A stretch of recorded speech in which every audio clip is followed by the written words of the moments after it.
I think that resident engagement is a foundational principle of the Health Education Council. You mentioned partnership and collaboration, so embedded in our mission, so is resident engagement. Why? Because we firmly believe that, people that are closest to issues are closest to solutions, and we must listen. Our approach is more around assets. What do you bring? What are the assets that exist in your community, in your family, in your neighborhood, in your church community, in your circle that we can leverage and build upon to promote health?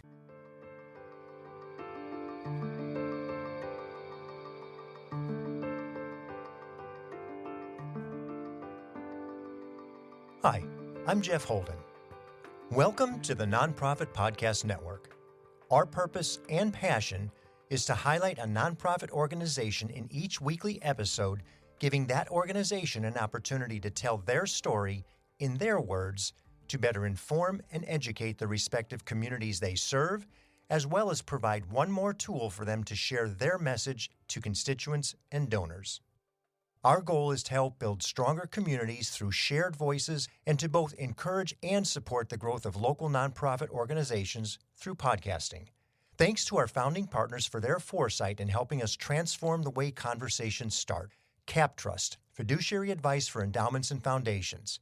Runyon Saltzman Incorporated, RSE, marketing, advertising, and public relations creating integrated communications committed to improving lives. And Western Health Advantage, a full-service healthcare plan for individuals, employer groups, and families. Trust. It's sorely lacking in so many areas of our existence. However, once it's established, you can be certain that person or organization is going to thrive. In addition, when you combine that trust with a passion and conviction that an individual or organization has earned and apply it to a necessary social priority, well, that's a recipe for success.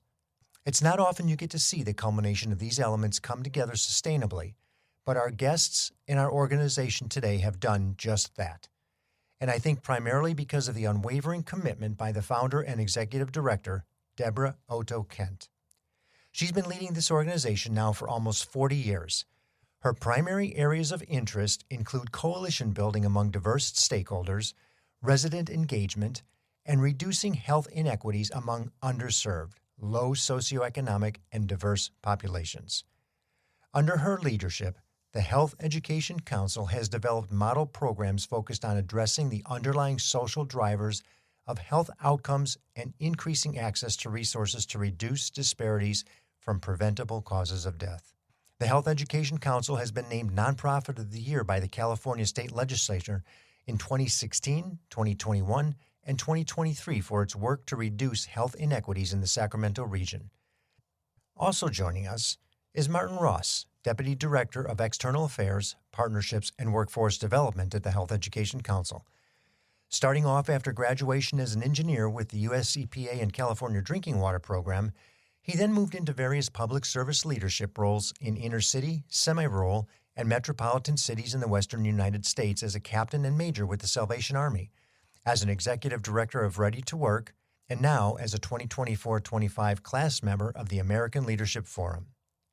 Deborah, Martin, welcome to the Nonprofit Podcast Network. Hey, thank you so much for inviting us. Thank you. We're really excited. Outfit here. Look at this. Oh, thank you.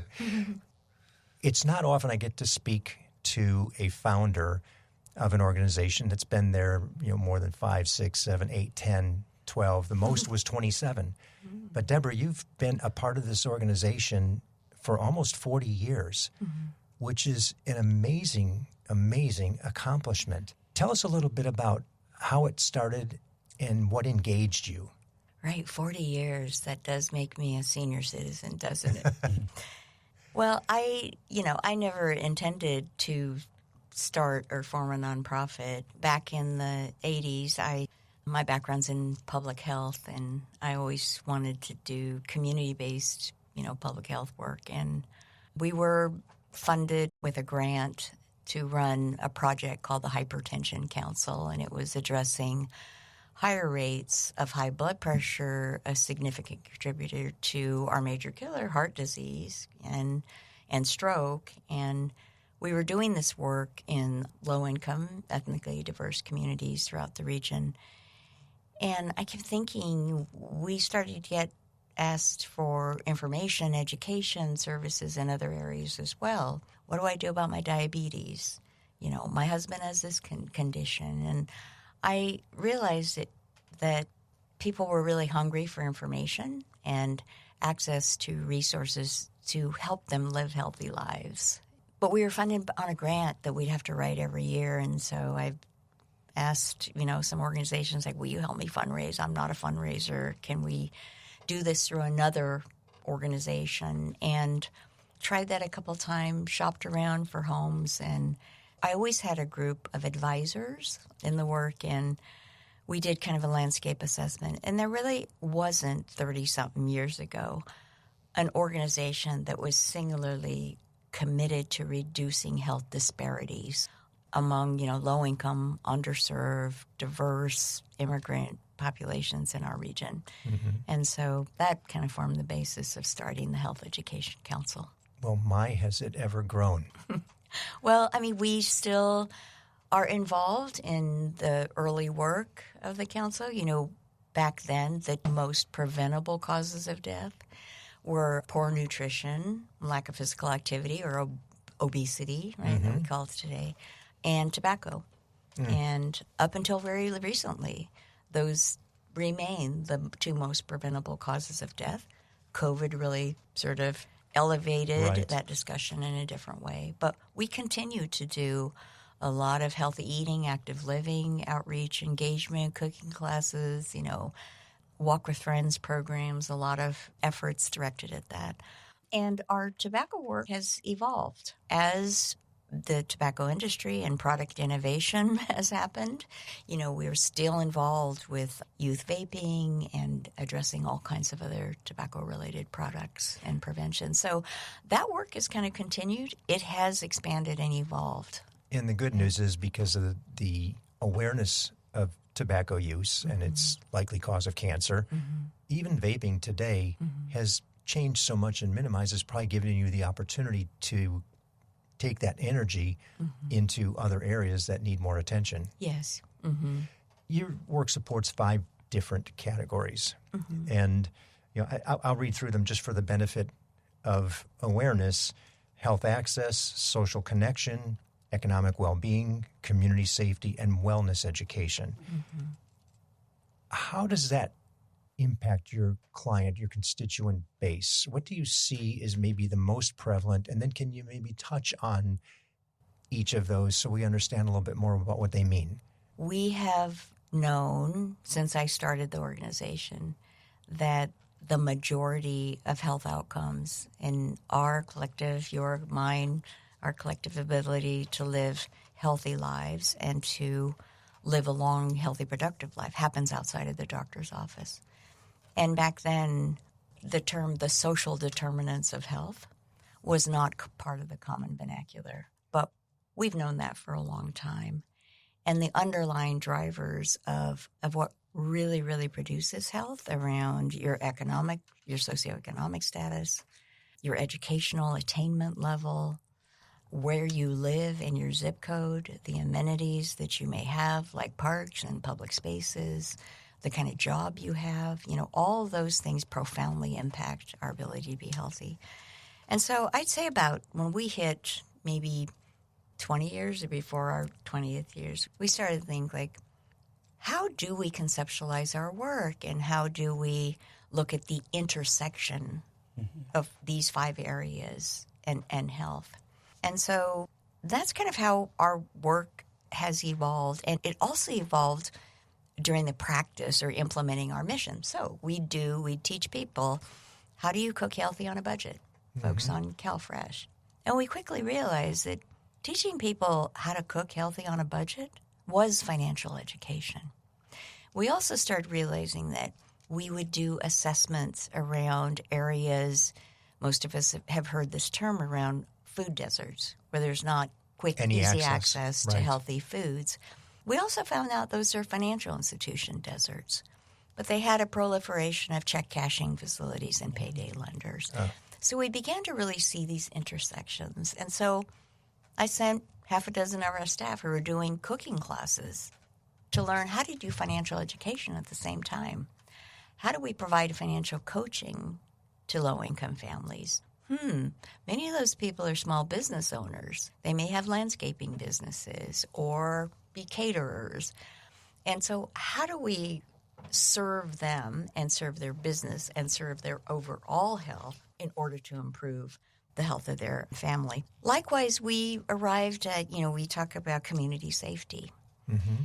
We arrived at this work too. We were doing work in neighborhoods and wanting people to be more physically active and walk in their local parks. It was around healthy eating, active living. And 2 o'clock on a Friday afternoon, we were doing a walk assessment, and we had a group of volunteers and students. And there was a shooting right in front of this group.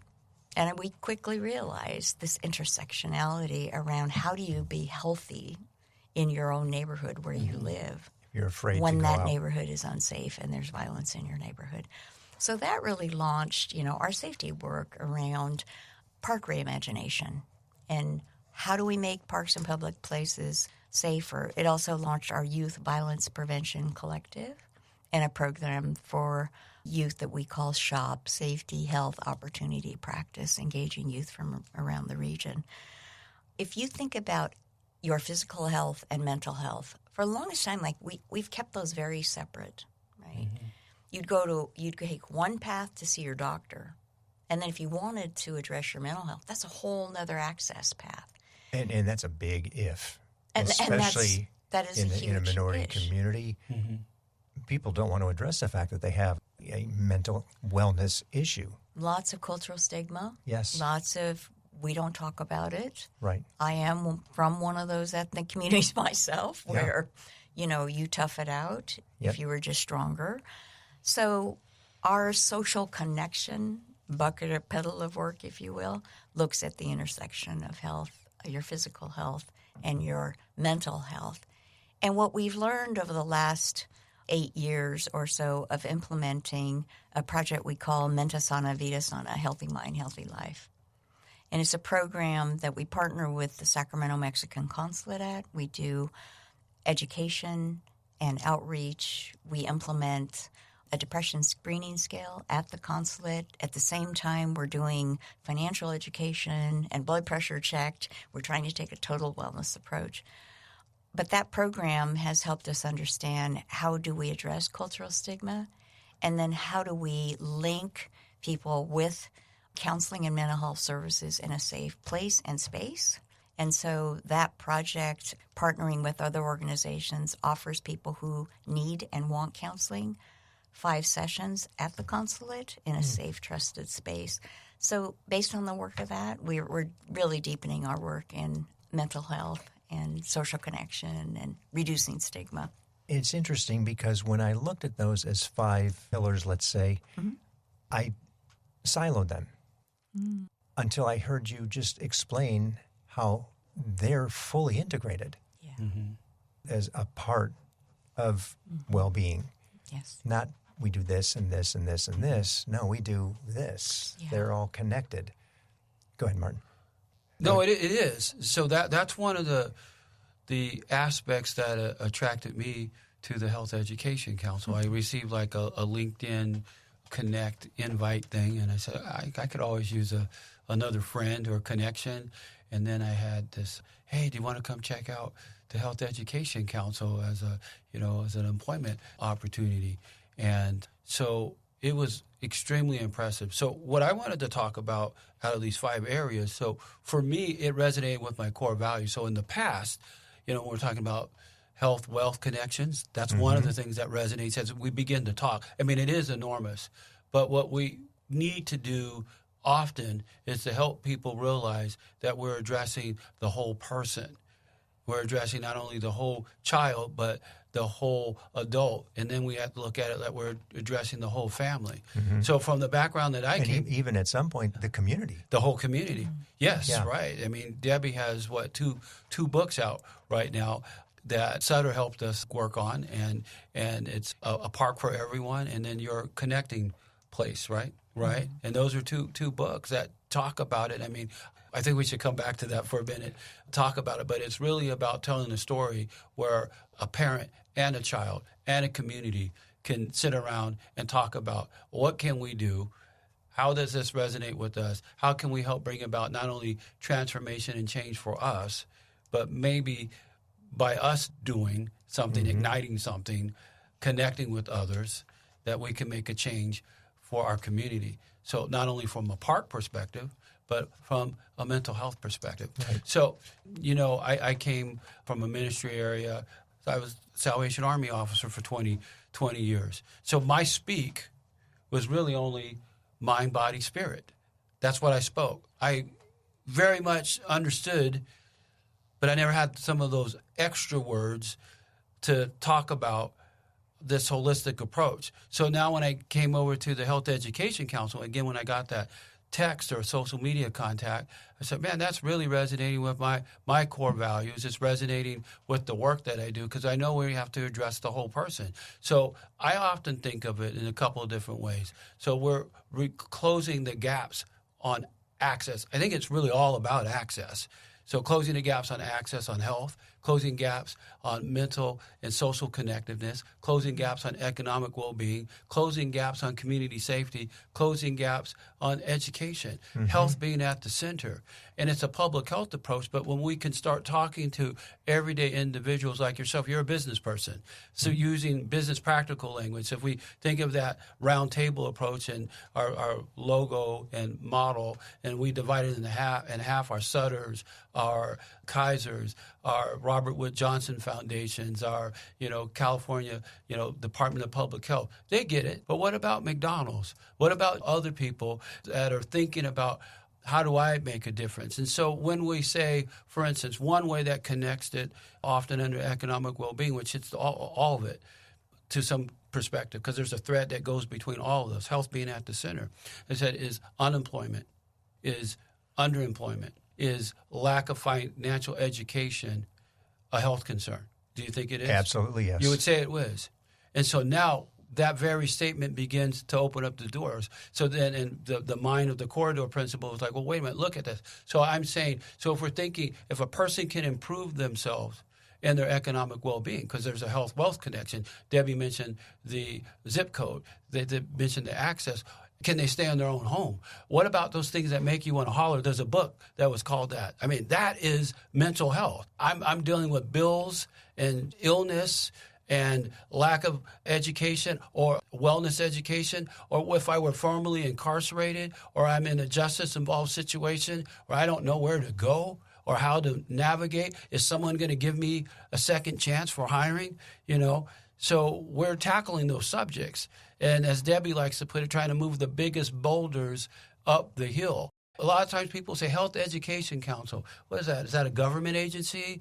Oh, no, we're a nonprofit. What is our expertise? Leveraging the power of community and listening and getting to those hard to reach, need to be reached, never reached, where they live, where they work, where they play, where they pray. And I like to call it just equity outreach. Everyone needs access because everybody's thinking silo.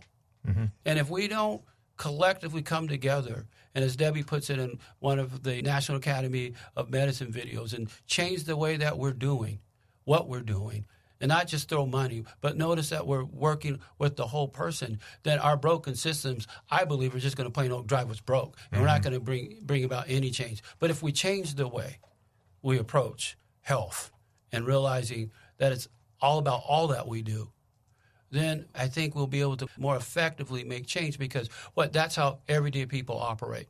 That's actually a perfect segue to collaboration. Now, I usually ask this question deep into the conversation, but your organization is built on collaboration. You couldn't stand alone. Right. It just, forget the money, forget the funding. It's so integrated, it requires the collaboration, the communication, the interface and interaction of community elements. Talk to us a little bit about that. I've been told, collaboration and partnership is deeply embedded in our DNA. It is.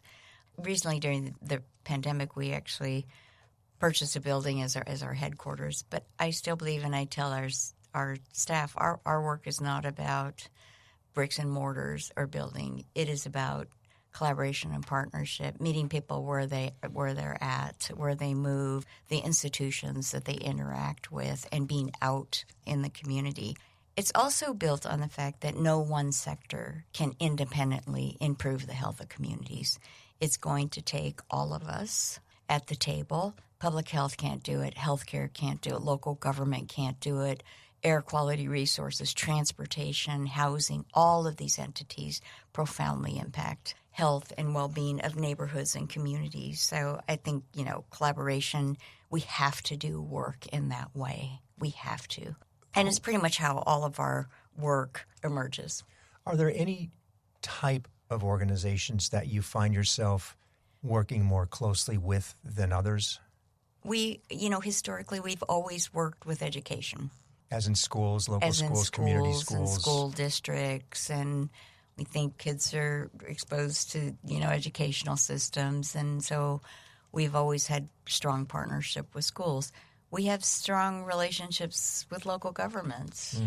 And healthcare, we've had strong partnerships with healthcare systems. Yeah, a whole variety of business. I would imagine even food banks. Food banks, a whole array of nonprofits, faith-based communities, fraternities and sororities, a lot of ethnic and culturally based organizations. So Martin talks about meeting people where they're at, and we try to understand that. Like, if you're part of a community, where do you move and how do you roll and where do you shop and what do you do? And those are the entities that we try to really work in collaboration and partnership with and make infusing health good for those organizations as well.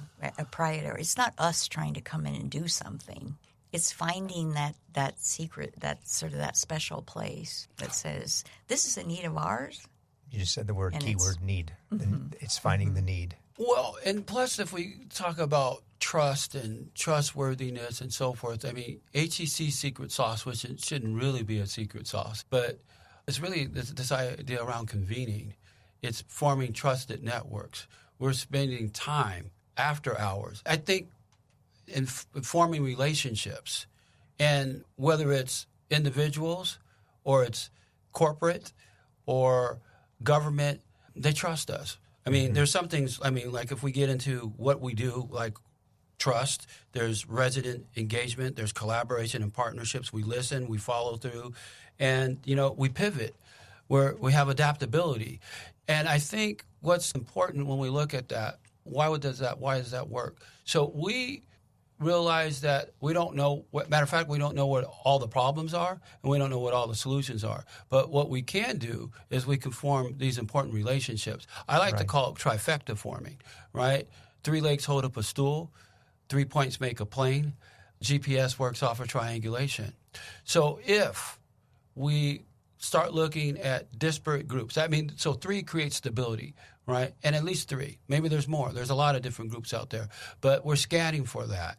And we brought in, new partners with our workforce, our advisory board that has a workforce development bit. We've been meeting, we're getting ready to do a workforce development symposium conference. This conference is really about, we're like, well, why would health get involved in it? Well, there's some major health providers that are interested, because you know what?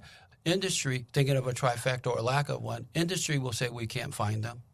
Our anchor institutions and training institutions will say we can't find them. And we have whole neighborhoods that are saying, how can we, unless someone show us? So whether it's COVID vaccination or equity outreach information or workforce development, all it is really, why it works for us, is because we have these partnerships that we're forming, we're working hard at on the community level and on the corporate level. And then when it comes to being able, time to get something done or maybe to pivot, because when we find out the information that government, so to speak, or anchor institutions say this is what it's supposed to be, and we find out that it's not, then we change. That's how, that Invest Health Roseville project turned from 60,000 to 11 million. It was because we pivoted, we changed, we listened, and then we got other people that ought to be working together and saying, at all levels, they got together and they did something. That's where we could come together and really make a difference. And so that's where I think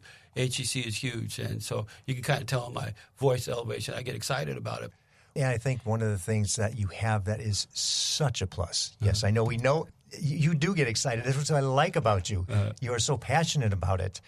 And that's, I think, what makes the difference. I was going to come off of that between your excitement, your enthusiasm, your passion for the tenure of the organization in the community. Deborah, you've been there from the beginning. Those create credibility and they create trust. And not only amongst the people who have the ability to fund the organization, but from those in the community who are receiving what it is you're trying to connect them with. They've seen you before. They've actually generationally seen you. Children and are now parents and say, no, these guys really helped us out. It's a good organization. So that's just an incredible compliment to your contribution. We'll be right back with Deborah and Martin as we continue the discussion of the Health Education Council right after a few short messages from those who make this program possible. I was in the media business for over 35 years and had the great privilege of working with Runyon Saltzman, RSE, Marketing, Advertising, and Public Relations. We collaborated on many different campaigns, but their commitment to the nonprofit sector hasn't changed since their founder, Gene Runyon, started the agency. Over many years and many campaigns, Runyon Saltzman has been committed to improving lives by tackling California's most challenging issues. Guided by research-informed strategies and insightful, creative solutions, RSE develops innovative communications campaigns that raise awareness, educate, and reduce stigma in diverse communities throughout our state and beyond. To learn more about RSE, visit rs-e.com. Hello, this is Scott Thomas with Cap Trust in our Sacramento office. I specialize in working with local nonprofits and associations. Annually, we survey private and public nonprofit organizations across the country to better understand challenges they see in today's environment. In our more recent survey, we heard concerns about proper board governance, mission-aligned investment, and how to implement alternative investments. If you would like a copy of the survey or to discuss your organization, look me up, Scott Thomas at captrust.com. I'm thrilled to have Western Health Advantage partnering with us as they do so much to support so many nonprofit agencies in our community. As a truly local health plan, you'll find individual and family options, employer options, plans for CalPERS and Medicare Advantage. From medical services to pharmacy, health and wellness support, as well as behavioral health care, Western Health Advantage has a plan that fits what you need. As an employer, for profit or nonprofit business, individual or family, you can find more at westernhealth.com. We're talking with Deborah Oto-Kent and Martin Ross of the Health Education Council. Let's rejoin the conversation. Tell me a little bit about the organization. How many employees do you have? About between 45 and 50. Okay, that's a lot of people. That's a lot to manage. The organization is roughly $4.5 million. How are you funded?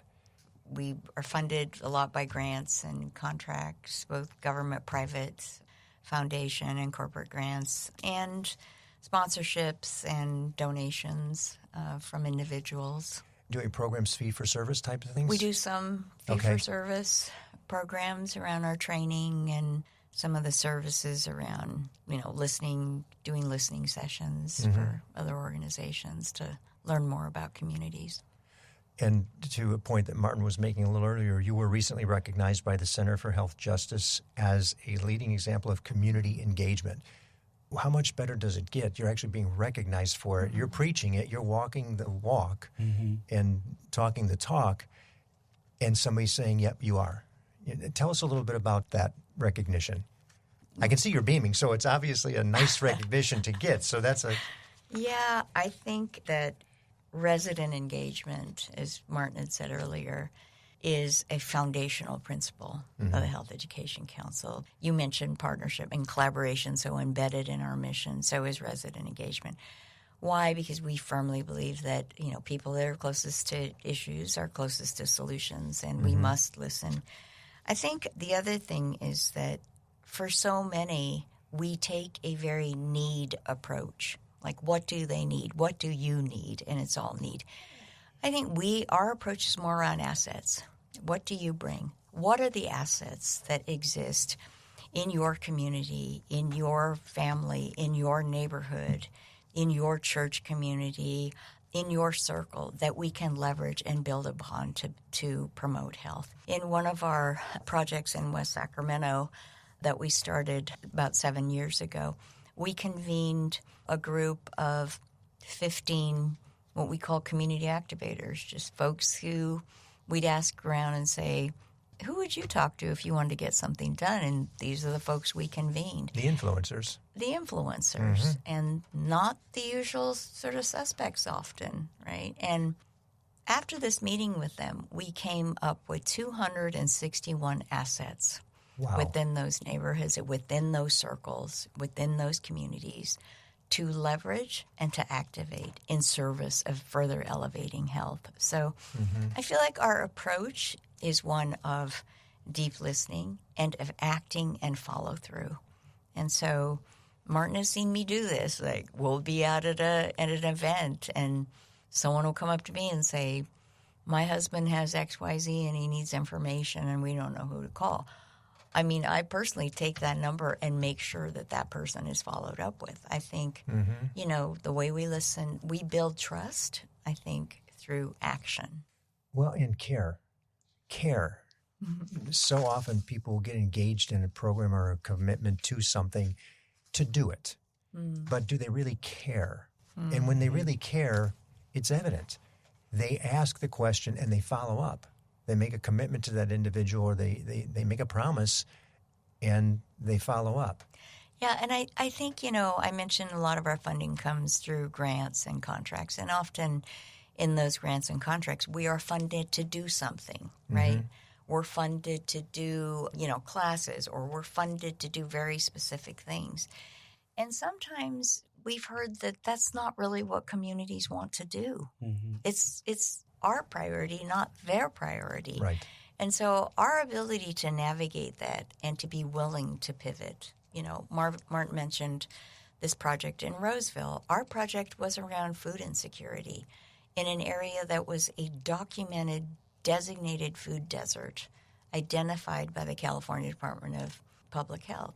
And we talked to the community, and food was an issue, but walkability and safety was their highest issue. Being in a safe park, having a neighborhood park was their highest issue. So how did we take that and pivot and say, let's work on that, right? While still navigating this meeting our grant deliverables, so to speak, right? Yeah. And yet I think that's our responsibility.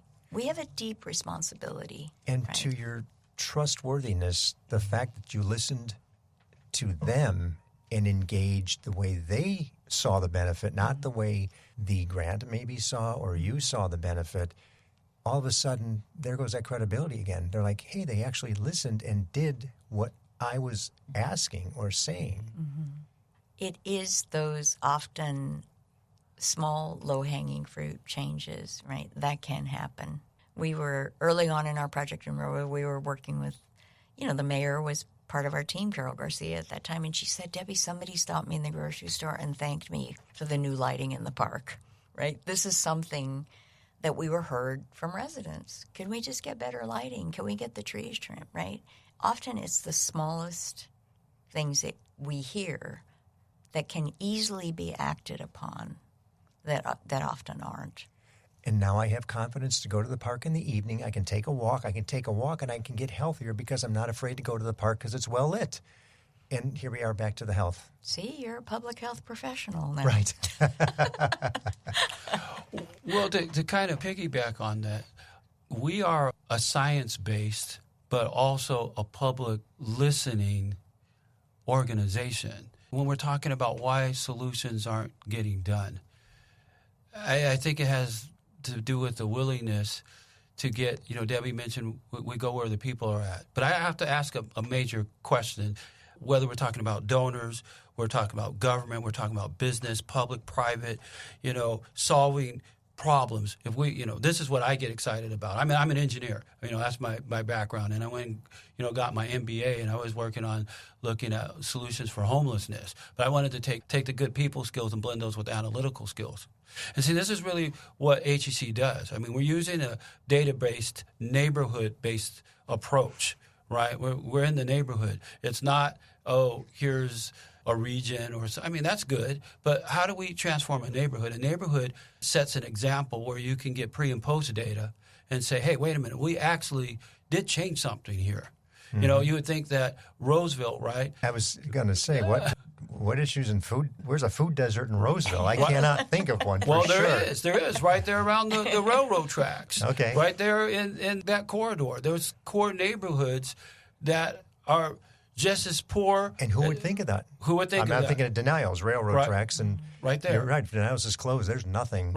Right. There's nothing there. But when you talk about the capacity of what I look at, what happened, there are hidden resources there. People weren't really communicating, but once they started to communicate with one another, HEC being one of those convener glues, we like to find people who want to play well in the sandbox together. So we were asking, what kind of organizations? Well, do you play well in the sandbox? Mm-hmm. Do you really want to bring about some change?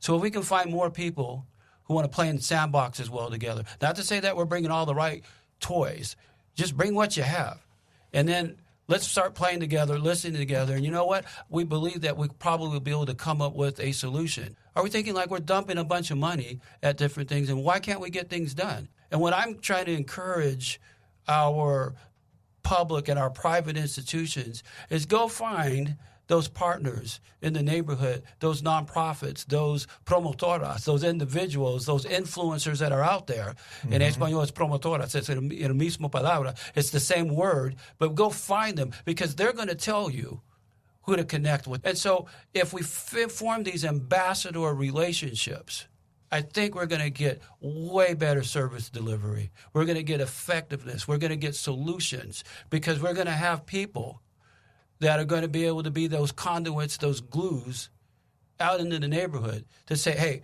you trust us. Is somebody going to trust this health institution? Maybe, maybe not. But if they trust us and we're partnering with the health institution, maybe that health institution can be in a better light. Mm-hmm. What about the bank? Do we trust that bank? We're getting ready to do microlending. Well, if we have other people that speak the language, Russian, Ukrainian, Hmong, Vietnamese, Spanish, Farsi, yeah. right? In those languages, and then they say, wait a minute, and they see somebody who resonates with them, then they say, wait a minute, you're doing it.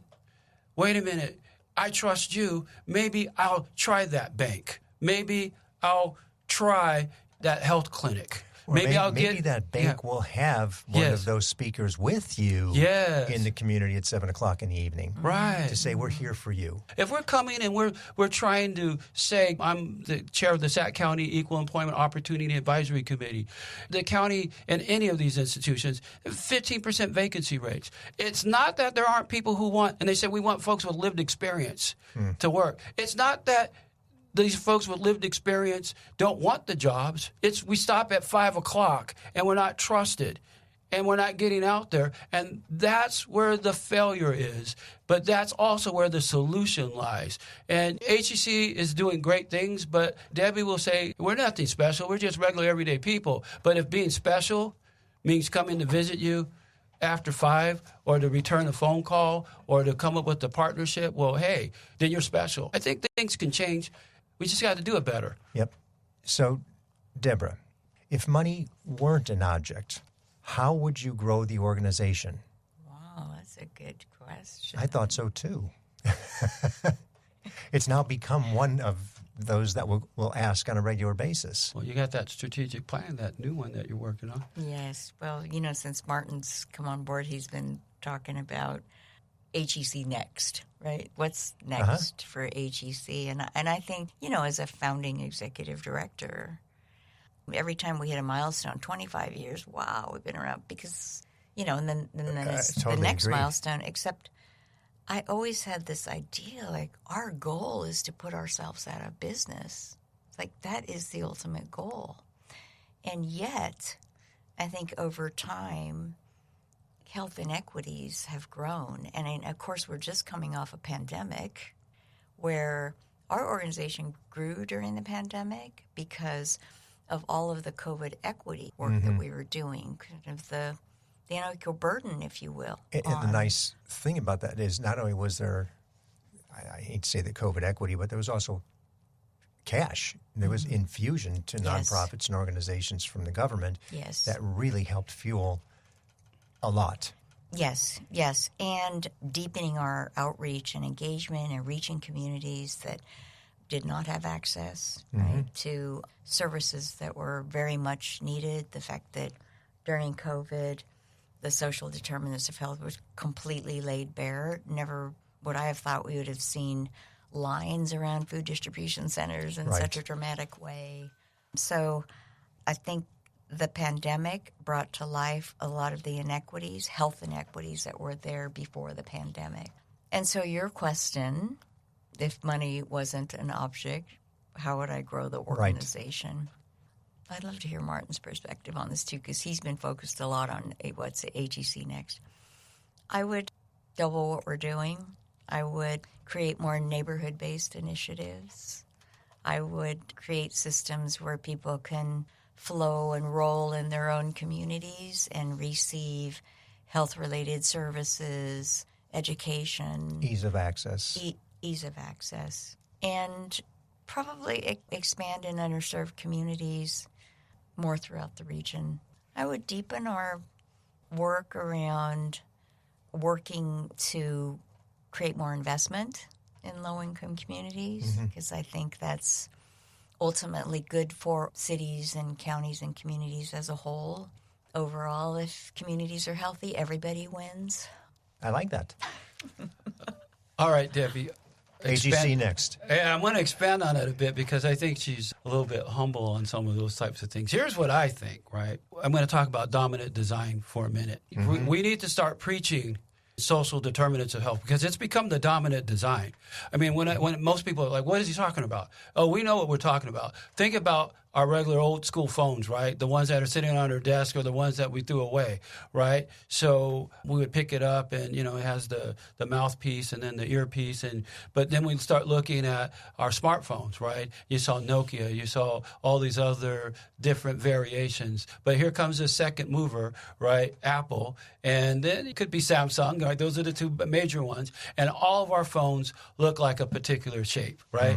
But what has happened with this idea of drivers of health, she identified 30 years ago that when most people were talking about health issues, it was all acute issues taking place in the hospital, but health happens together. Health is happening in our homes, in our neighborhoods, in our communities, in our churches, in our mosques, and synagogues, and community centers, and schools. It's happening all there, right? It's not at the hospital if we really want to be effective at it. So she's started tackling that. And it's started to become this dominant design like our smartphones.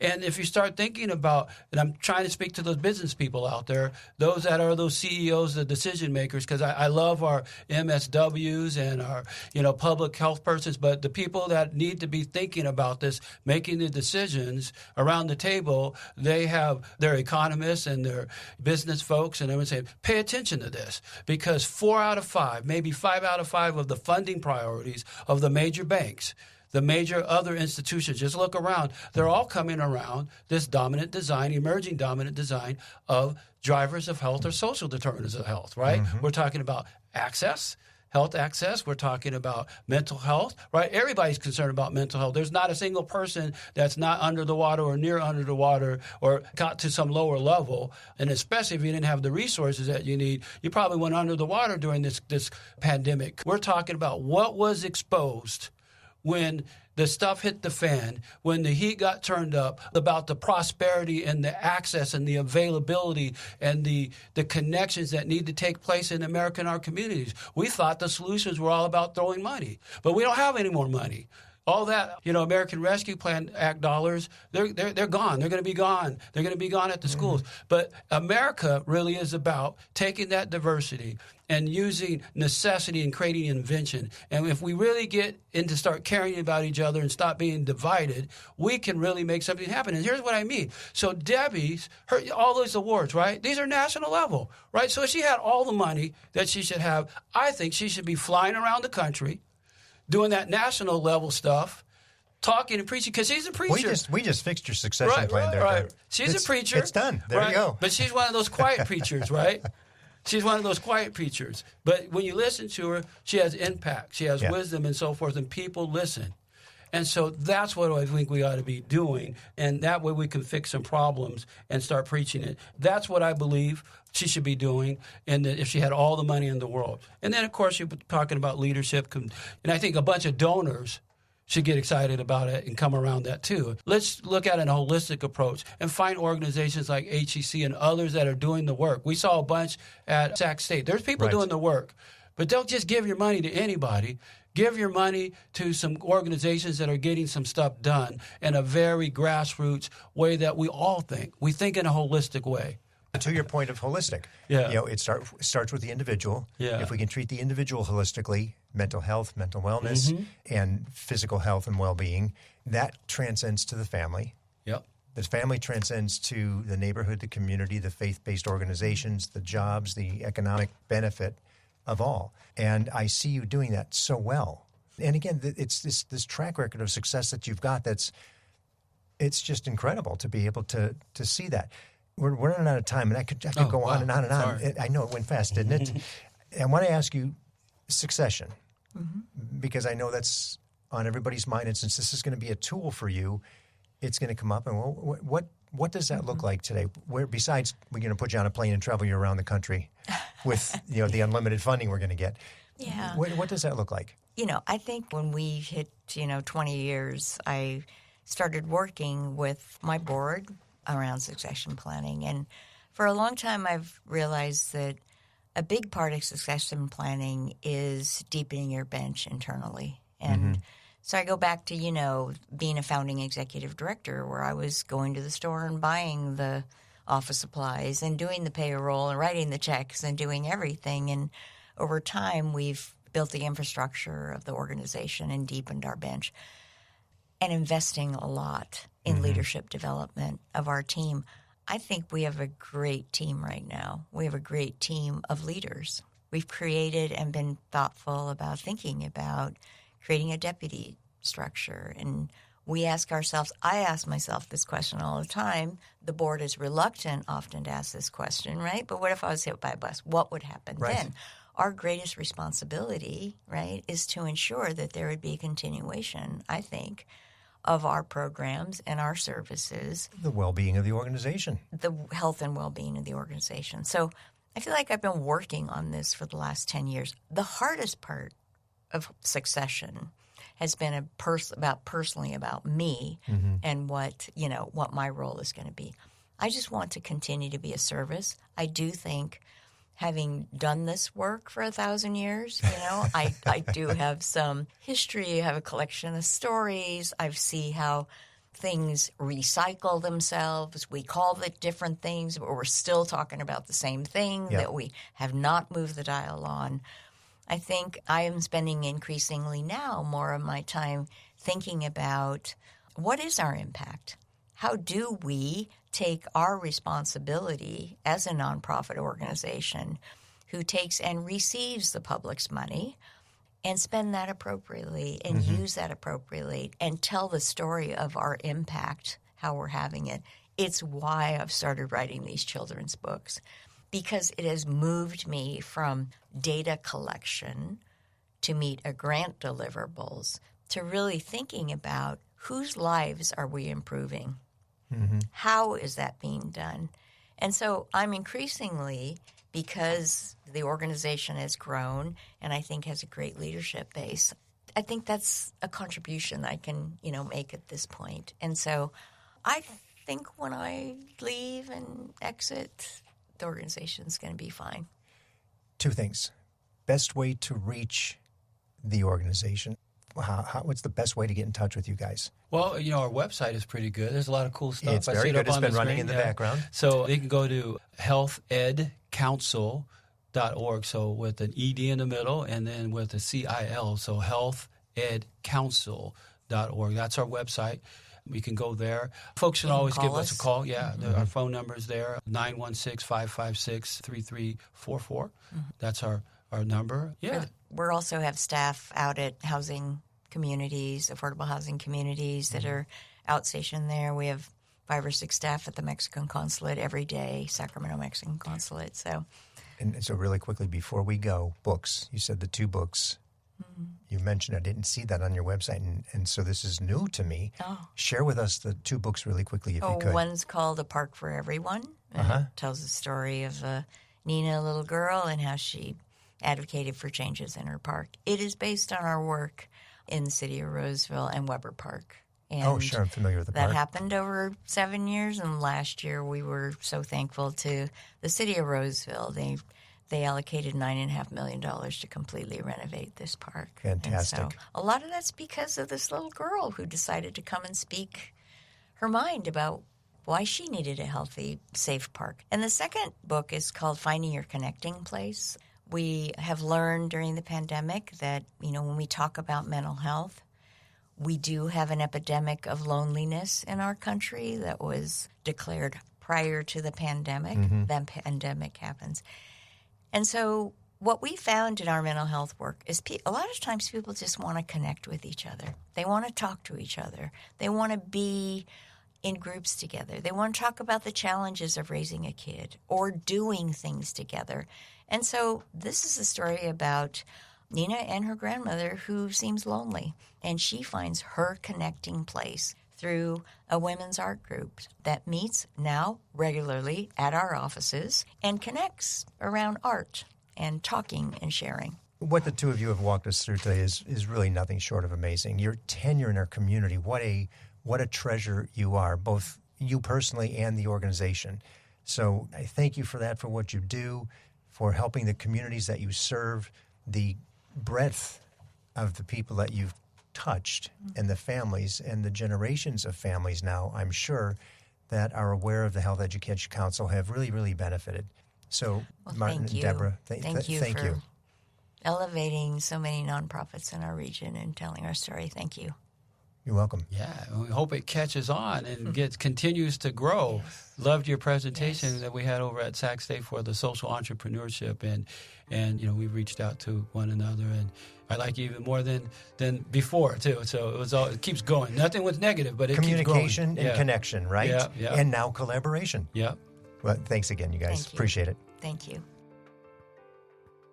Thank you for listening to the Nonprofit Podcast Network. I hope you enjoyed the episode. If what you heard moved you, please reach out to that organization and do what you can to help. If you like and appreciate what we're doing to support local nonprofits, please give us a positive review, subscribe, and share. If you're a nonprofit with an interest in participating in an episode, you can reach me at jeff@hearmenowstudio.com. If you have a need for the services or products our sponsors offer, please reach out to them. CapTrust, fiduciary advice for endowments and foundations, Runyon Saltzman Incorporated, RSE, marketing, advertising, and public relations creating integrated communications committed to improving lives, and Western Health Advantage, a full-service healthcare plan for individuals, employer groups, and families. The Nonprofit Podcast Network is a production of, is recorded at, and edited by Hear Me Now Studio.